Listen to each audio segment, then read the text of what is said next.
سلم عليه المرسيدس، سلم عليه. روح طالقنا.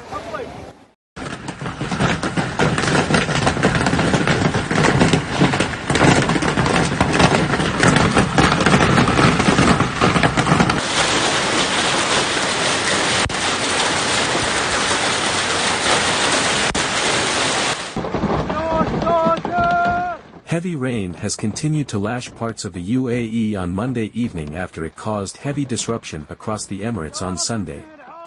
Thunder rumbled and lightning streaked across the skies in Dubai on Monday afternoon in areas including Jumeirah Village Circle, Business Bay, Barsha Heights, and the Greens.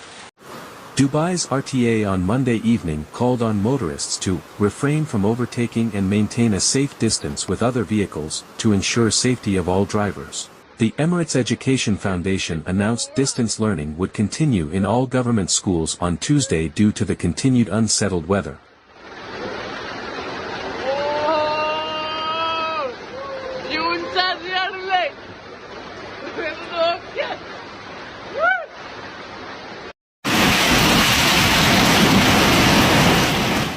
The Knowledge and Human Development Authority in Dubai on Monday evening urged all Dubai private schools, nurseries and universities to apply distance learning on Tuesday. As hail poured down like white rain in Al Ain, sparking viral videos across the UAE, all was not rosy for those living in the Garden City.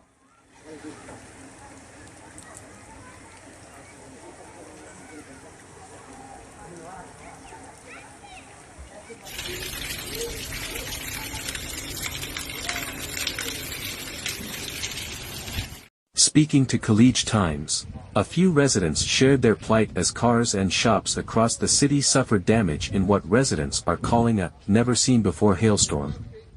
Lijesh Premlo, an Indian who has resided in Al Ain for decades, was at home when the intense hailstorm began.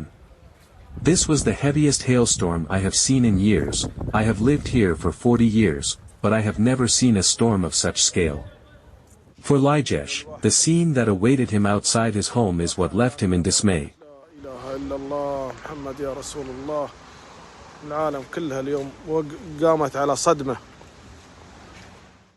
The roof and windows of his car, along with many others, were left cracked by the impact of the hail. Many cars have been destroyed.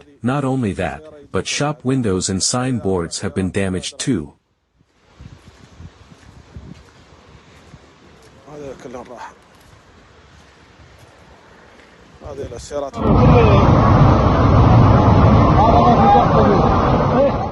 Authorities are responding to flooding across most of Oman as of early February 13th.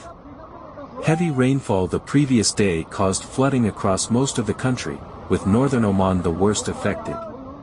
Authorities have confirmed 3 fatalities in the Wadi Bani Ghafar in Rustak, Al-Batna South Governorate, February 12 due to floodwaters. Emergency crews rescued 108 people from Yankel in Ad Dahira Governorate and 1 person each from Buraymi in Al-Buraymi Governorate and Muscat in Muscat Governorate, and evacuated 118 people from a specialized physical therapy center in Al-Batna North Governorate due to high water levels.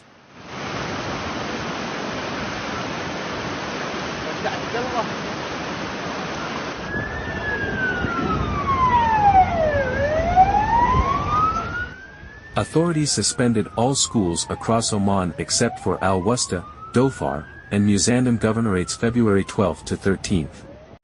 The Oman Directorate General of Meteorology has warned of heavy rain, hail, and strong winds, which may result in flash flooding across Al-Batna North, Al-Batna South, Al-Buraymi, Al-Dakhiliyah, Al-Dahira, Al-Sharqiyya North, Al-Sharqiyya South, Muzandam, and Muscat Governorates and the coastal areas of Al-Wusta and Dhofar Governorates February 13th.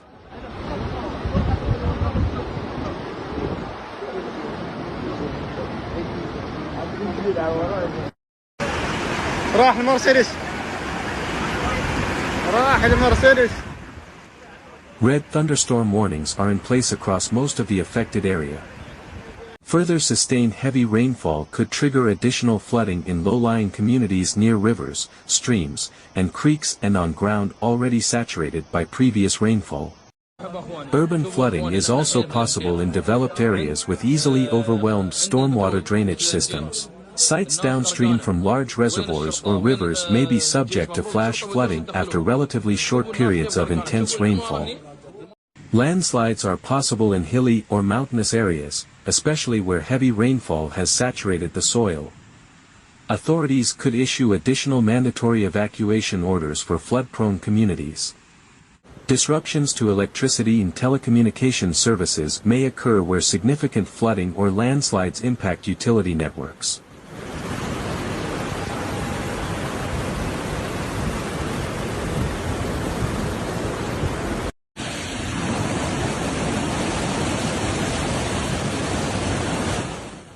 Due to the arid nature of the region and poor stormwater management in some urban areas, even minor rainfall accumulations could quickly result in episodes of flash flooding. Flooding is possible in streams and wadis, dry riverbeds. Significant rainfall may be preceded by moderate winds and dust storms, though some areas, particularly desert areas, may experience high levels of dust without rain.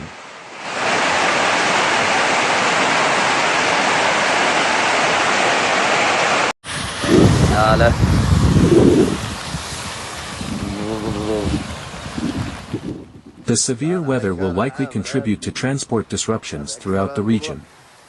Floodwaters and debris flows may render some bridges, rail networks, or roadways impassable, impacting overland travel in and around affected areas. Additionally, ponding on road surfaces could cause hazardous driving conditions on regional highways.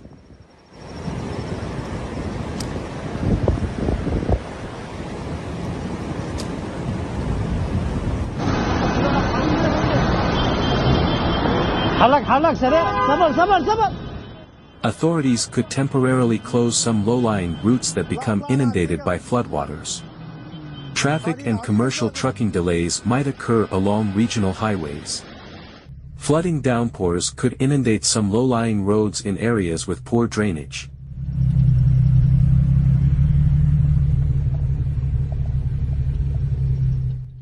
Strong winds might also pose a hazard to high-profile vehicles. Localized business disruptions may occur in low-lying areas. Some businesses might not operate at full capacity because of flood damage to facilities, possible evacuations, and some employees' inability to reach work sites.